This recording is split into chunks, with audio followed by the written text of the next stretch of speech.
ce à quoi le gouvernement sénégalais, mais probablement aussi mon gouvernement, souhaitait s'attaquer pendant cette période. J'appelle encore une fois à un changement d'attitude, non de façon belliqueuse ou provocante, non pour défier que ce soit Macky Sall ou l'Élysée, mais leur demander de prendre conscience qu'ils sont rentrés dans une dérive, qu'ils sont allés trop loin. Parce que le soutien que j'ai eu l'honneur de recevoir pendant cette période, provenant de toute famille politique, de personnes qui se sont opposées férocement à moi ces dernières années, qui m'ont déconsidéré pour de nombreuses raisons, est significatif, non pas de ma valeur, mais au contraire de la gravité de la transgression qui a été commise par les personnes qui nous font face. Et c'est pour défendre un certain nombre de valeurs que ces personnes ont décidé de me défendre moi. J'en ai pleinement conscience et je salue leur capacité à avoir dépassé nos différends pour s'engager de cette façon. Merci beaucoup, Fact-Check Sénéjet.info. Alors, maître, il y a certaines questions que beaucoup de Sénégalais se posent. Vous êtes arrivé au Sénégal en passant par la Gambie, selon des informations venant du ministère de l'Intérieur sénégalais. Vous êtes arrivé à Dakar, vous avez assisté à la conférence de presse des avocats de Ousmane Sonko. Vous avez fait un discours, un texte de 10 minutes. Vous êtes reparti illico presto vite et bien embarqué dans un véhicule. Vous avez tenté de quitter le Sénégal passant par une pirogue, le fleuve Sénégal, arrivé en Mauritanie, interpellé et remis aux autorités sénégalaises à la vie. Maître, pourquoi vous n'avez pas voulu rester sur place après votre conférence presse et défier les autorités sénégalaises et dire venez me prendre? Pourquoi vous n'avez pas fait ça? Pourquoi vous avez préféré partir en fuite et vous savez que c'est pas possible, c'est pas facile et c'est risqué, la pirogue, la mer, l'océan. Qu'est-ce que vous avez à dire aux Sénégalais et au monde entier qui ont suivi cet événement?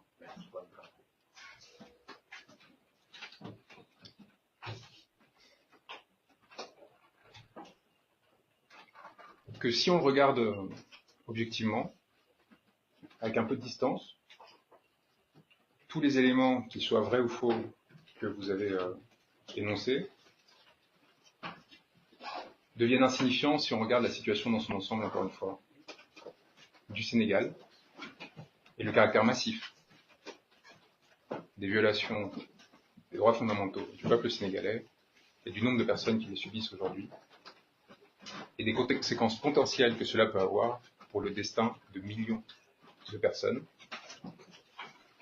Et c'est, à mon avis, de cela et de cela seul dont il faut parler, et non pas faire nourrir la chronique du spectacle, du scandale, qui m'apparaîtrait indécente dans ces circonstances, que j'ai vu à Rebus. C'est de ça dont je souhaite que l'on parle. C'est de ça dont il faut parler. Et non pas le sort d'un petit occidental blanc qui, peut-être, parce qu'il est un petit occidental blanc, a eu le privilège de voir une attention particulière se lever sur lui. Que ce qui m'est arrivé, comme me le demande Ousmane, serve simplement d'illustration, moi, être particulièrement protégé. Moi, être dont on sait les conséquences que cela aurait d'atteindre à son intégrité. Si l'on s'est attaqué à moi de cette façon, imaginez-vous ce qui arrive au quotidien pour des millions de Sénégalais qui ne bénéficient pas des protections qui sont les miennes. Voilà la seule chose qui compte aujourd'hui, exposer la situation actuelle dans ce pays, en sachant qu'à travers cette lutte, bien d'autres s'en nourriront, et qu'elle permettra par répercussion, comme je l'ai dit quand j'étais à Dakar, de la Guadeloupe à la prison de Belmarsh, en passant par bien d'autres peuples et bien d'autres personnes en lutte, de mettre en avant leur situation et ce que cela en coûte, y compris dans des régimes d'apparence démocratique, de tenir droit, de ne pas plier, et de se maintenir fier à ces principes, quel qu'en soit le coût, et quels que soient les risques que l'on prend pour le faire. Si ce qui m'est arrivé peut servir d'exemple, et si l'on cherche à salir de différentes façons ce que j'ai fait, c'est justement pour éviter que cela serve d'exemple. C'est justement pour décourager les personnes qui pourraient se sentir inspirées par ce geste, par cet engagement et par ce courage. Donc je refuse de rentrer dans à la fois cette mise en scène potentielle de ce qui s'est passé et dans le débat que l'on chercherait à créer sur les conditions. Ce qui a été fait, c'est très clair. Je suis venu au Sénégal défendre un homme parce que cet homme me l'avait demandé. Je l'ai fait dans le respect des principes fondamentaux de ma profession, des lois, des règlements. On a voulu me le faire payer cher et tout un monde s'est levé pour l'empêcher. Et cela seul qui doit être rappelé. Oui, je souhaiterais rebondir là-dessus pour dire qu'effectivement, de ce qui est arrivé à notre confrère, je me répète, puisque c'est quand même important, de ce qui lui est arrivé, moi je pense qu'il faut retenir l'essentiel. L'essentiel, c'est quoi? C'est les difficultés que rencontrent les avocats pour exercer leur métier lorsqu'il s'agit de la défense de M. Ousmane Sonko et de toutes les victimes de la répression militaire au Sénégal ces derniers temps. Parce que mon confrère n'est pas allé au Sénégal pour faire du tourisme. Il est allé là-bas en qualité d'avocat pour assurer la défense des intérêts de ses clients et de notre client commun. Je pense que c'est l'essentiel, c'est ce qu'il faudrait retenir. Et il y a une première, c'est même pas une tentative, puisque moi je me suis rendu au Sénégal, j'étais présent à l'audience correctionnelle dans le cadre de l'affaire de la diffamation. Il devait être là aussi. Bon, j'ai eu la chance d'arriver l'avant-veille, mais si j'étais dans le même avion que lui, peut-être j'aurais été aussi reconduit aux frontières. Il a été reconduit aux frontières, alors qu'il assure la défense d'un individu qui est resté, je pense qu'il faut le rappeler, 56 jours, ça on le dit rarement. Ousmane Sonko est resté séquestré chez lui 56 jours, sans recevoir la visite de ses avocats. Les avocats ont été empêchés de tout contact avec leurs clients. Ça, c'est quand même inimaginable. Et puis là, on reproche à l'avocat d'avoir trouvé des moyens légaux pour se rendre au Sénégal. Il n'est pas passé par l'aéroport international de Dakar, mais il est passé par d'autres voies légales pour rentrer au Sénégal. On lui reproche de ça. Bon, donc moi je pense qu'effectivement, bon, ça, dans d'autres circonstances, on aura peut-être, si cela s'avère utile, de parler des circonstances de son arrivée, pourquoi il est passé par la voie maritime, ou bien la voie terrestre, ou bien la voie aérienne. Mais ce qui est sûr, c'est qu'il est allé au Sénégal, non pas pour faire du tourisme, mais pour, dans le cadre de l'exercice de son métier d'avocat pour assurer la défense. Nous savons qu'au Sénégal, lorsqu'il s'agit de la défense de M. Sonko, c'est risqué. La preuve, il y a des confrères qui sont sur place, qui font l'objet des poursuites judiciaires, qui font l'objet des mesures disciplinaires. Il y a certains qui ont été suspendus. Et il y a un harcèlement qui est exercé sur les avocats de M. Ousmane Sonko. La défense est décimée. Bon, donc voilà, c'est dans ces circonstances que notre confrère s'est rendu sur place. D'accord. Maître, une question. Khalima Rambouillet, Dakar Matin et le Zénoudou. Vous avez fait quelques jours la prison. Aujourd'hui, vous êtes, on peut dire, un droit de l'homiste. Aujourd'hui, dans les prisons sénégalaises, il y a beaucoup de citoyens qui sont embastillés. Est-ce que vous pouvez nous décrire les conditions dans lesquelles, parce que le plus souvent, les prisonniers, quand ils bénéficient d'une liberté provisoire ou d'une liberté totale, ils ont des séquelles. Est-ce que les quelques jours où vous avez visité en prison, vous pouvez nous décrire les conditions dans lesquelles les prisons sénégalaises, dans quel état elles se trouvent? J'ai dormi aux côtés de corps torturés. De corps qui portaient la trace de lourdes tortures. Il est très important que cela soit su. Des cicatrices liées à des violences policières qui n'étaient pas exceptionnelles. J'ai vu des corps qui ont été traversés par des balles. J'ai vu ces blessures dont on m'avait fait transmettre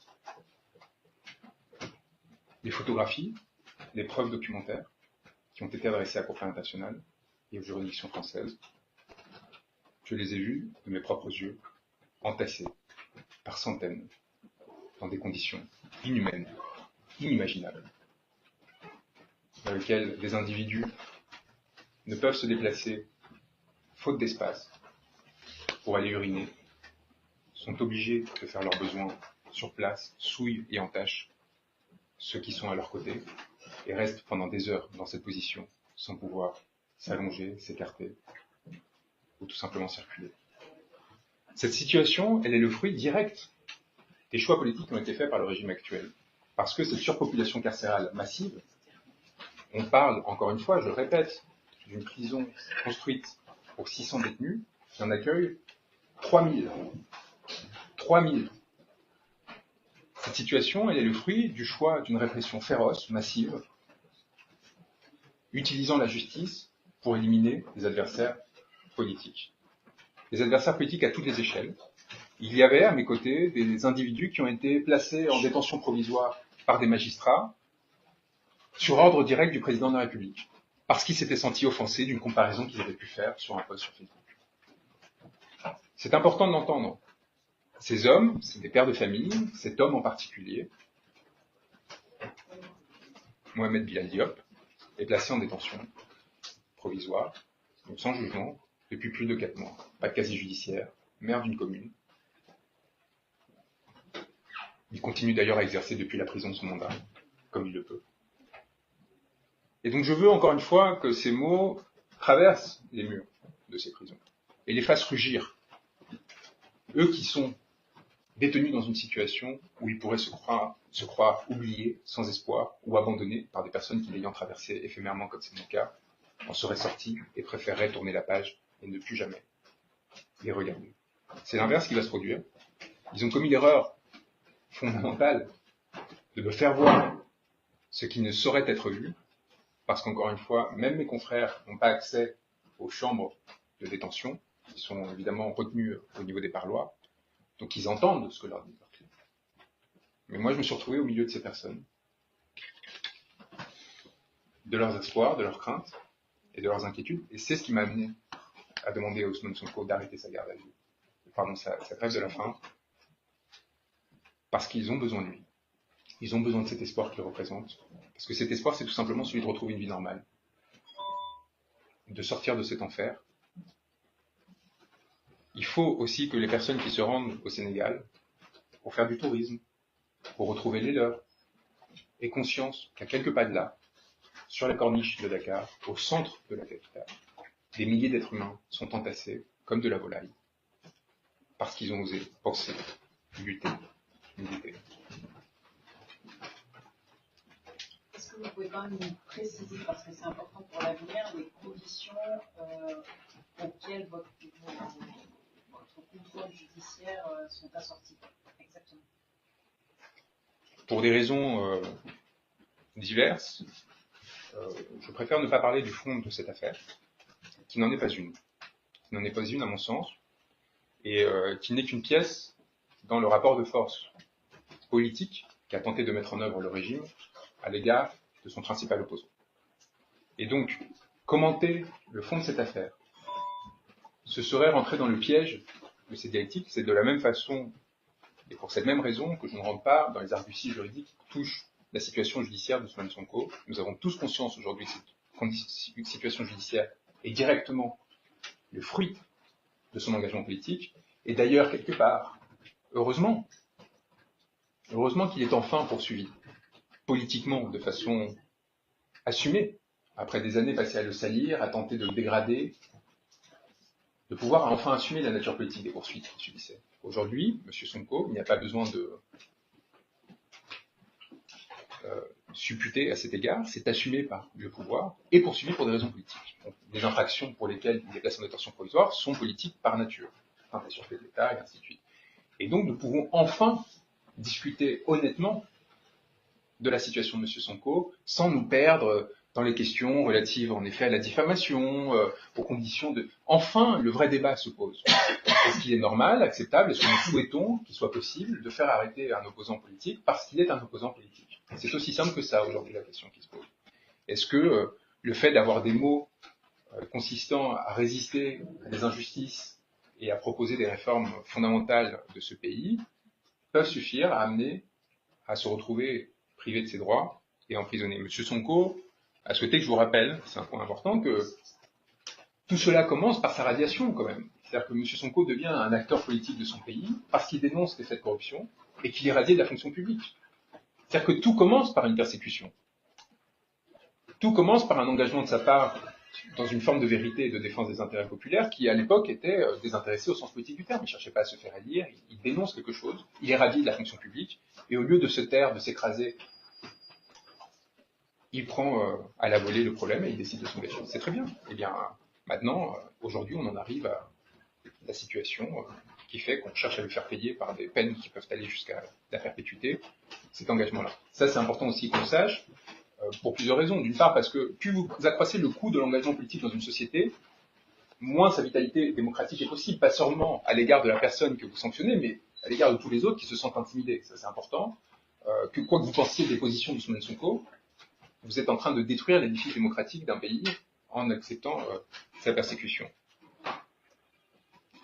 Et le deuxième point, c'est tout simplement que c'est moralement peu acceptable, en fait, de se retrouver dans une situation comme celle-ci où le pouvoir utilise des instruments qui sont faits pour défendre l'intérêt général, les intérêts d'une population, pour se maintenir au pouvoir et procéder à la défense de ses intérêts. Donc, dans ces circonstances, le défendre, encore une fois, c'est bien au-delà de ce que l'on peut penser de l'individu ou pas, c'est tout simplement s'engager pour des principes qui me semblent assez fondamentaux et qui, encore une fois, ont une résonance directe avec des luttes qui sont menées, y compris dans ce pays, et qui affectent aussi par ailleurs, d'un point de vue de la raison d'État, les intérêts profonds de ce pays. Maître, nous savons tous qu'un serial killer, un pédophile, même un nazi qu'on aurait attrapé ou le droit à une défense. Aujourd'hui, même les avocats sénégalais n'ont pas accès à un cas Ousmane Sonko. Vous pensez personnellement, est-ce que c'est par rapport à la plainte de la CPI ou votre premier tweet que cette animosité est excessive? Ousmane Sonko m'a appris à ne